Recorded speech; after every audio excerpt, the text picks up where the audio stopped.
اب تک آپ اس کہانی کی 2 اقساط سن چکے ہیں، اب تیسری ملاحظہ فرمائیں۔ آپ سن رہے ہیں دی اسٹوری ویب۔ نوکرانی وہ خط حیدر تک پہنچا دیتی ہے۔ حیدر اس خط کے موصول ہوتے ہی بہت خوش ہوتا ہے کہ چلو اس نے میرے لیے کچھ بھیجا ہے۔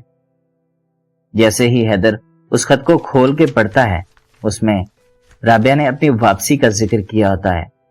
اس نے بتایا ہوتا ہے بابا کو ایک ضروری میٹنگ تھی جس وجہ سے ہمیں جانا پڑا، اور نہ ملنے کی وجہ سے رابعہ نے اس خط میں معذرت بھی کی تھی۔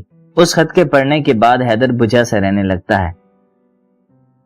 اس کا گھر میں بھی دل نہیں لگتا اور باہر دوستوں میں بھی دل نہیں لگتا۔ کافی دن گزرنے کے بعد ایک دن رضوانہ بیگم حیدر سے پوچھتی ہیں کہ بیٹا میں کافی دنوں سے نوٹ کر رہی ہوں کہ تم گمسم اور بجھے ہوئے سے رہنے لگے ہو۔ حیدر کہتا ہے کہ ماں ایسا کچھ نہیں ہے، بس یہ تمہارا وہم ہے۔ مگر رضوانہ بیگم ایک ماں تھی، وہ سمجھ جاتی ہیں کہ اس کے بیٹے کو کوئی نہ کوئی فکر ضرور ہے، وہ کسی ٹینشن میں ہے جو وہ کسی کو بتانا نہیں چاہتا۔ خیر وہ اپنے بیٹے کو زیادہ فورس نہیں کرتی۔ ایک دن حیدر اس مسئلے پر اپنے دوست ذیشان سے بات کرتا ہے کہ یار وہ منسٹر کی بیٹی جب سے گئی ہے تب سے میرا دل نہیں لگ رہا ہے۔ وہ اسے ساری بیتی ہوئی سناتا ہے کہ کس طرح سے اس کی اور رابعہ کی ملاقات ہوئی، کیا ہوا۔ ذیشان بھی اس کا بہت اچھا دوست تھا۔ ماجد اور ذیشان دونوں ہی شہر میں اس کے 2 خاص دوست تھے جن کے بغیر وہ نہیں رہ سکتا تھا۔ نسبتاً ذیشان ماجد اور حیدر سے زیادہ امیر تھا، اس کے پاس پیسہ زیادہ تھا، اس کے پاس گاڑیاں تھیں۔ وہ لوگ دولت میں تقریباً رابعہ کے دادا کے برابر ہی تھے۔ ذیشان کے بابا بہت بڑے ذمہ دار تھے، ان کی زمینیں تھی، ان کا بہت کچھ تھا۔ مگر حیدر اس کا بہت اچھا دوست تھا، دونوں میں کبھی غریب اور امیر والی بات نہیں ہوئی تھی۔ ذیشان جہاں بھی جاتا تھا اپنے دوست حیدر کو ساتھ رکھتا تھا۔ ماجد بھی اکثر ملاقاتوں میں ان دونوں کے ساتھ رہتا تھا۔ آج حیدر نے یہ ساری باتیں جب ذیشان کو بتائی تو ذیشان نے کہا بھائی سوچنے کی بات ہے، اگر اس لڑکی نے یہ کہا ہے کہ تم اس کے پیچھے آؤ گے تو پھر تمہیں جانا ہوگا۔ حیدر کہتا ہے یہی تو میں سوچ رہا ہوں کہ جانا تو ہے اس کی طرف، مگر کیسے جانا ہے، تم ہی کچھ سوچو۔ ذیشان کہتا ہے بھائی اس معاملے پر سوچنا کیا، گاڑی ہے میرے پاس، تم تیار ہو ہم چلتے ہیں۔ قریب 2 دن بعد یہ دونوں دوست رخصتی کا پلان بناتے ہیں۔ ماجد کو بھی کہتے ہیں کہ تم ہمارے ساتھ چلو، مگر وہ کسی کام کا بہانہ بنا کر خود کو ٹال دیتا ہے کہ وہ ان کے ساتھ نہیں جانا چاہتا۔ آخر کار فیصلہ یہ ہوتا ہے کہ اب ذیشان اور حیدر دونوں ہی جائیں گے۔ یہ سفر تقریباً 8 سے 9 گھنٹے کا ہوتا ہے، جسے ذیشان اور حیدر ذیشان کی ایک خوبصورت اور مہنگی گاڑی میں کرتے ہیں۔ آخر کار سفر طے ہو جاتا ہے اور یہ لوگ اپنی منزل تک پہنچ جاتے ہیں۔ اب وہاں پہنچتے ہی ذیشان حیدر سے بولتا ہے بھائی اب ہم پہنچ تو گئے ہیں، اب مجھے یہ بتاؤ کہ اب اس کے گھر میں داخل کیسے ہونا ہے، تم نے اسے بتایا کہ تم اس کے گھر آ رہے ہو؟ حیدر کہتا ہے نہیں میں نے تو نہیں بتایا یار۔ وہ کہتا ہے اب ہم کیا کریں گے، اب اس کے گھر کیسے جانا ہے؟ حیدر کہتا ہے اس بارے میں سوچنا پڑے گا کہ اس کے گھر میں کیسے جانا ہے۔ ذیشان کہتا ہے چلو ٹھیک ہے، فی الحال تو گاڑی اس کے گیٹ کے سامنے لگاتے ہیں، بعد میں جو ہوگی دیکھی جائے گی۔ وہ لوگ ایسا ہی کرتے ہیں، گاڑی کی بریک ایک بنگلے کے گیٹ کے سامنے لگاتے ہیں۔ وہاں پر موجود گارڈ اچٹتی ہوئی نگاہ ڈال کر ان سے دور ہو جاتا ہے۔ تھوڑی دیر بعد حیدر گیٹ پہ موجود بیل کا بٹن دباتا ہے، اس کے بعد پھر وہی سیکیورٹی گارڈ نمودار ہوتا ہے اور وہ حیدر سے پوچھتا ہے بھائی میں نے آپ کو تھوڑی دیر پہلے بھی دیکھا، آپ یہ بتاؤ آپ کس سے ملنا چاہتے ہو؟ تو حیدر کہتا ہے میں چھوٹی مالکن سے ملنا چاہتا ہوں۔ کہتا ہے چھوٹی مالکن کون؟ چھوٹی مالکن مطلب رابعہ، مجاہد صاحب کی بیٹی۔ وہ کہتا ہے ہاں تم مالکن سے کیوں ملنا چاہتے ہو؟ حیدر کہتا ہے جاؤ اور مالکن کو بتاؤ کہ حیدر آیا۔ وہ کہتا ہے مگر مالکن نے تو کبھی نہیں کہا کہ کوئی حیدر آئے گا اس طرح سے اسے ملنے کے لیے، ہمارے ہاں پہلے ہی بتا دیا جاتا ہے کہ اس نے ملنے آنا ہے اور اس سے ملنے آنا ہے، اس وقت آنا ہے، ساری ڈیٹیل ہمیں بتا دی جاتی ہے، مگر مالکن نے آج کوئی ایسا ذکر نہیں کیا کہ کوئی حیدر آئے گا اس سے ملنے کے لیے۔ وہ کہتا ہے میں سرپرائز دے رہا ہوں، تم جاؤ ایک بار اسے بتاؤ کہ حیدر آیا ہے۔ وہ کہتا ہے چلو میں آتا ہوں۔ یہ سب کہتے ہوئے سیکورٹی گارڈ اندر چلا جاتا ہے۔ کچھ دیر بعد وہ گارڈ رابعہ کے ساتھ نمودار ہوتا ہے۔ جیسے ہی رابعہ سنتی ہے کہ حیدر آیا ہے، وہ سب کچھ چھوڑ چھاڑ کر باہر نکل آتی ہے۔ وہ آتے ہی حیدر سے ہاتھ ملاتی ہے اور ذیشان کو اور اس کو دونوں کو گھر میں لے جاتی ہے۔ ڈرائنگ روم میں آتے ہی رابعہ حیدر سے سوال کرتی ہے کہ یہ صاحب کون ہے؟ ان کے بارے میں تو آپ نے مجھے بتایا ہی نہیں۔ حیدر کہتا ہے یہ میرا دوست ہے ذیشان، یہ بھی بہت امیر ہیں تمہاری طرح، تمہاری طرح ان کا بھی بنگلہ ہے، گاڑیاں ہیں، سب کچھ ہے، مگر یہ میرا دوست ہے۔ 24 گھنٹے یہ، میں اور ماجد، ہم تینوں ہی ساتھ رہتے ہیں۔ ماجد تو خیر آ نہیں سکا، مگر یہ میرے ساتھ آیا ہے۔ یہ میرا بہت اچھا دوست ہے، اسی طرح وہ بھی ہے۔ پورے شہر میں میرے 2 دوست ہیں اور ان کے علاوہ تم۔ رابعہ اپنے ملازمین سے چائے پانی لانے کا کہتی ہے اور پھر حیدر رابعہ سے پوچھتا ہے بھلا بتاؤ تمہارے دن کیسے گزرے؟ میرے تو دن ایسے ہی گزرے، کبھی گھر اور کبھی باہر۔ گھر پہ دل نہیں لگتا تھا، میں باہر آ جاتا تھا، جب باہر دل نہیں لگتا تھا پھر میں گھر چلا جاتا تھا۔ بس میرے تو دن ایسے ہی گزرے، تم اپنی سناؤ کہ تمہارے دن کیسے گزرے؟ رابعہ کہتی کہ دن میں تو میں مصروف ہو جاتی، مگر رات بہت مشکل سے کٹتی، کیونکہ رات کو اکیلی ہوتی تھی اور تنہائی میں تمہاری یاد بہت آتی۔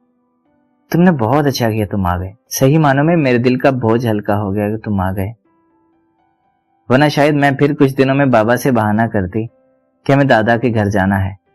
تم نے بہت اچھا کیا تم آ گئے، اب تم میرے ساتھ ہی رہو گے۔ حیدر کہتا ہے میں تمہارے ساتھ رہنے کو تیار ہوں، مگر میرے پیچھے میری ماں ہے، میرے بابا ہیں، میں ان کا اکلوتا سہارا ہوں، تو پھر وہ میرے بغیر کیسے رہیں گے؟ تم ایسا کرو تو میرے ساتھ میرے گھر چلو، تم مجھ سے شادی کر لو، ہم دونوں اکٹھے رہیں گے، ہم لوگ انجوائے کریں گے، ایک دوسرے کے ساتھ رہیں گے۔ تو رابعہ ہنسنے لگتی ہے، وہ کہتی ہے ٹھیک ہے، سوچیں گے، ابھی فی الحال تو انجوائے کرنے کے دن ہے زندگی کو، تو ہم انجوائے ہی کرتے ہیں۔ ذیشان بھی یہی بات کہتا ہے کہ ہاں بھائی یہ ساری چیزیں تو سوچنے والی ہیں، ابھی آپ ایک دوسرے کے ساتھ رہو، ایک دوسرے کو وقت دو، اس کے بعد میں آپ شادی کر لینا۔ حیدر کہتا ہے یہ بھی بات تمہاری ٹھیک ہے، مگر میں تو یہی چاہتا ہوں کہ یہ میری بیوی بن جائے، ہم شادی کر لیں، ہماری الگ دنیا ہو۔ رابعہ کہتی ہے یہ کون سا ٹاپک لے کر بیٹھ کے شادی کا؟ مجھے نہیں ابھی کرنی شادی، ابھی رک جاؤ، ابھی میرے اور بہت سے کام ہیں، بہت سے خواب ہیں جنہیں میں نے پورا کرنا ہے، اس کے بعد شادی کر لیں گے۔ تم کون سا کہیں بھاگے جا رہے ہو؟ کر لیں گے شادی، ابھی وقت آنے دو۔ اتنے میں ملازمین باقی لوازمات چائے کے ساتھ ٹیبل پہ رکھ کے چلے جاتے ہیں۔ مہمان نوازی کا بھرپور لطف اٹھاتے ہی جیسے ہی یہ تینوں فارغ ہوتے ہیں، رابعہ کے موبائل کی بیل بجنے لگتی ہے۔ وہ فون اٹھاتی ہے تو دوسری جانب سے اس کے ابا جان ہوتے ہیں۔ وہ اسے بولتے ہیں بیٹی تم میرے روم میں آؤ، مجھے تم سے ایک ضروری بات کرنی ہے۔ رابعہ ان سے تھوڑا سا وقت مانگتی ہے اور کچھ دیر بعد آنے کا کہتی ہے اور کمرے سے باہر نکل جاتی ہے۔ اس کے بعد ذیشان حیدر سے بولتا ہے بھائی تم سے ایک بات کہوں؟ حیدر کہتا ہے یار پوچھنے کی ضرورت کیا ہے، تم مجھے کہو کیا کہنا چاہتے ہو۔ ذیشان کہتا ہے یار یہ شادی کی بات کچھ جلدی نہیں ہو گئی؟ حیدر کہتا ہے یار وہ مجھ سے پیار کرتی ہے، وہ مجھ سے شادی کرے گی، میرے علاوہ کسی اور سے تو نہیں کرے گی نا؟ ذیشان کہتا ہے یار اس کا گھر دیکھ، اس کے نوکر دیکھ، اس کی گاڑیاں دیکھ، وہ تیرے سے کیسے شادی کرے گی اور وہ تیرے گھر میں کیسے رہے گی؟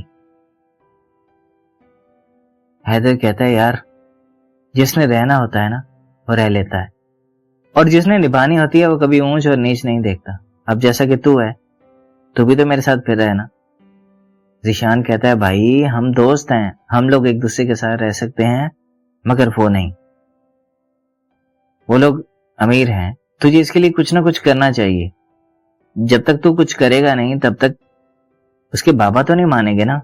حیدر کہتا ہے یار بات تو تمہاری ٹھیک ہے، چلو ہم یہاں سے جاتے ہی میرے بزنس کے لیے انتظام کریں گے۔ ذیشان کہتا ہے یہ بھی ٹھیک ہے، اگر ہم بزنس کا انتظام کریں گے تو تم کتنے سالوں میں کامیاب ہو جاؤ گے؟ کیا اس کا باپ اتنے سال اپنی بیٹی کو تمہارے لیے رکھے گا؟ حیدر کہتا ہے یہ بھی سوچنے کی بات ہے، ذیشان کی باتیں سنتے ہوئے حیدر کچھ مرجھا سا جاتا ہے، کیونکہ وہ اسے بہت پیار کرتا تھا۔ وہ اس کی جدائی کا تصور بھی نہیں کر سکتا تھا کہ وہ کسی اور کی ہو جائے۔ وہ یہ بات کبھی برداشت نہیں کر سکتا تھا۔ اتنے میں رابعہ آ جاتی ہے اور ذیشان رابعہ سے بھی یہی سوال کرتا ہے کہ دیکھیے میڈم، کچھ دیر پہلے ہم شادی کے ٹاپک پر بات کر رہے تھے، ہم یہ کہہ رہے تھے آپ دونوں کی شادی ہو جائے۔ آپ کہہ رہے تھے کہ یہ کیا فضول ٹاپک آپ لوگوں نے چلا دیا، تو آپ کی اس بارے میں کیا خواہش ہے؟ رابعہ کہتی ہے کہ میرے بابا کی سوچ ذرا بڑی ہے، وہ اس حال میں تو کم از کم مجھے اور اسے ایکسیپٹ نہیں کریں گے۔ اسے کوئی کام کرنا ہوگا، ایسا کام جسے یہ مجھے بھی حاصل کر سکے اور بھی اپنی خواہشیں پوری کر سکے۔ میں بھی ایک لڑکی ہوں، میرے کئی خواب ہیں جنہیں اسے پورا کرنا ہے۔ حیدر کے موجودہ حالات کو دیکھتے ہوئے یہ بات ناممکن ہے کہ میرے ابا جان اس رشتے کے لیے ہاں کریں گے۔ اگر مجھے حاصل کرنا ہے تو حیدر کو محنت کرنی پڑے گی، رابعہ کہتی ہے۔ حیدر کہتا ہے میں تمہارے لیے بہت محنت کروں گا، تمہیں حاصل کرنا ہے تو مجھے اپنا کاروبار کرنا ہوگا، تمہارے باپ کی طرح اپنا بنگلہ بنانا ہوگا، یہ سب کرنا ہوگا مجھے۔ ذیشان کہتا ہے یہ سب کچھ کرنا تو ہوگا تمہیں، لیکن ایک بات کہوں میں، کیا رابعہ کے ابا جان اتنے سال تمہارا انتظار کریں گے؟ رابعہ کہتی ہے اسے اپنے کاروبار میں کامیاب ہونے کے لیے 5 سے 10 سال تو چاہیے ہوں گے، کیونکہ موجودہ دور میں جو حالات جا رہے ہیں انہیں دیکھتے ہوئے تو ایسا نہیں لگتا ہے کہ انسان کل ہی کامیاب ہو جائے گا۔ تو آگے ہمارے نصیب ہیں، اگر یہ کامیاب ہو گیا تو مجھے لے جائے گا، ناکام ہو گیا تو پھر نصیب کی بات ہے۔ ذیشان کہتا ہے وہی بات تو میں کر رہا ہوں کہ کیا آپ کے ابا جان اس کا انتظار کریں گے؟ رابعہ کہتی ہے کوئی بھی اچھا سا رشتہ ہاتھ آتے ہی میرے بابا میری رخصتی کر دیں گے۔ یہ بات سوچنے کی ہے، اور میں اپنے ابا جان کے سامنے ضد تو نہیں کر سکتی کہ میں نے یہ کرنا ہے، میں نے فلاں کے ساتھ شادی کرنی ہے۔ ایسا نہیں ہوگا۔ میرے ابا جان جو فیصلہ کر دیتے ہیں ہمارے گھر میں وہی آخری فیصلہ ہوتا ہے۔ ذیشان کہتا ہے میرے دوست کے نصیب اور آپ کے نصیب، دیکھتے ہیں کیا ہوتا ہے۔ خیر اب تو آپ ہمیں اجازت دیجیے، کیونکہ میں نے صبح ایک ضروری کام جانا ہے اور یہاں سے جاتے ہوئے بھی بہت وقت لگ جائے گا۔ رابعہ کہتی ہے بھائی ابھی آپ آئے ہیں، تھوڑا وقت گزاریں ہمارے ساتھ، ابھی آپ کو آئے ہوئے وقت ہی کتنا ہوا ہے۔ ذیشان کہتا ہے پھر کسی دن آئیں گے اور آپ کو اس سے زیادہ وقت دیں گے اور کوشش کریں گے کہ ایک آدھ دن یہاں پر قیام کر کے جائیں گے۔ رابعہ کہتی ہے چلیں جیسے آپ کی مرضی۔ حیدر رابعہ سے مصافحہ کرتا ہے اور اس کے بعد یہ دونوں اس کے گھر سے رخصت ہو جاتے ہیں۔ اپنے شہر آتے ہی ذیشان اور حیدر ایک دوسرے سے گلے ملتے ہیں اور ذیشان اپنے گھر چلا جاتا ہے اور حیدر اپنے گھر۔ ذیشان جیسے ہی اپنے گھر پہنچتا ہے اس کی ماں اس سے پوچھتی ہے بیٹا تم کہاں گئے تھے؟ آج تم غائب تھے، کافی ٹائم سے میں دیکھ رہی ہوں۔ ذیشان کہتا ہے ماں میں چودھری مجاہد کے گھر گیا تھا، وہ شیخ سعادت کا بیٹا نہیں منسٹر، اس کے گھر گیا تھا۔ کہ ماں کہتی ہے ہاں بیٹا تم مجھے بتائے بغیر چلے گئے، بتا کر تو جاتے، کچھ لے جاتے۔ ذیشان کہتا ہے ماں میں جاتے ہوئے لے کے گیا تھا، کچھ مٹھائیاں لے کر گیا تھا، ہونے دی تھی۔ ذیشان کی والدہ پوچھتی ہیں بیٹا تم نے اس کی بیٹی دیکھی ہے؟ ذیشان کہتا ہے رابعہ؟ اس کی ماں کہتی ہے ہاں میں اسی کا نام لے رہی ہوں، وہ تم نے دیکھی ہے؟ ذیشان کہتا ہے ماں اچھی ہے، لیکن تم کیا چاہتی ہو؟ ماں کہتی ہے بیٹا میں کافی عرصے سے سوچ رہی ہوں کہ جو مجاہد کی بیٹی ہے اس کا رشتہ ہم تمہارے لیے لے لیں۔ ذیشان کہتا ہے ماں رشتہ تو آپ لے لیتے، مگر وہ میرے دوست کی محبت ہے، میں اپنے دوست کے ساتھ دغا نہیں کر سکتا۔ ذیشان کی ماں پوچھتی ہے اب بھلا تمہارا رشتہ ہے، اس میں دوست کہاں بیچ میں آ گیا؟ ذیشان کہتا ہے ماں حیدر اور وہ ایک دوسرے سے بہت پیار کرتے ہیں. میں نہیں چاہتا میں ان دونوں کے درمیان میں آؤں اور میرے دوست کا دل ٹوٹ جائے. میں یہ ہرگز نہیں چاہتا. ذیشان کی ماں بولتی ہے دیکھو بیٹا میری بات سنو. یہ جس شہر میں تم رہتے ہو یہاں ایک قبرستان ہے, وہ دیکھا ہے؟ ذیشان کہتا ہے ہاں ماں میں نے دیکھا ہے. اس کی ماں کہتی ہے اس قبرستان میں نہ جانے کتنی محبتیں دفن ہوئی پڑی ہیں بیٹا. اگر ایک آدھ اور محبت دفن ہو جائے گی تو کیا ہوگا؟ یہ میرے دل کی خواہش ہے, لہٰذا میں نے اسے پورا کرنا ہے. ذیشان کہتا ہے ماں میں آپ کے ہاتھوں مجبور ہوں, مگر میں یہ سب چاہتا نہیں. کل صبح جب تم گھر سے نکلو گے تو مجھے تم شیخ سعادت کے گھر چھوڑتے جاؤ گے. میں وہاں جا کے کل ان سے تمہارے رشتے کی بات کروں گی, اور میں چاہتی ہوں تمہارا اور اس لڑکی رابعہ کا رشتہ ہو جائے. یہ میرا آخری فیصلہ ہے اور یہ ہو کے رہے گا. ہماری آج کی ویڈیو یہاں اختتام کو پہنچتی ہے. اس داستان کا اگلا حصہ سننے کے لیے اگلی ویڈیو کا انتظار کیجیے گا. اور اگر آپ نئے ہیں تو ہمیشہ کی طرح یہی کہوں گا کہ ہمارے چینل کو سبسکرائب کر دیں. اپنے دوستوں کو شیئر کرنا مت بھولیے گا. ویڈیو کے نیچے لائک اور کمنٹ کرنا بھی بے حد ضروری ہے. اللہ حافظ.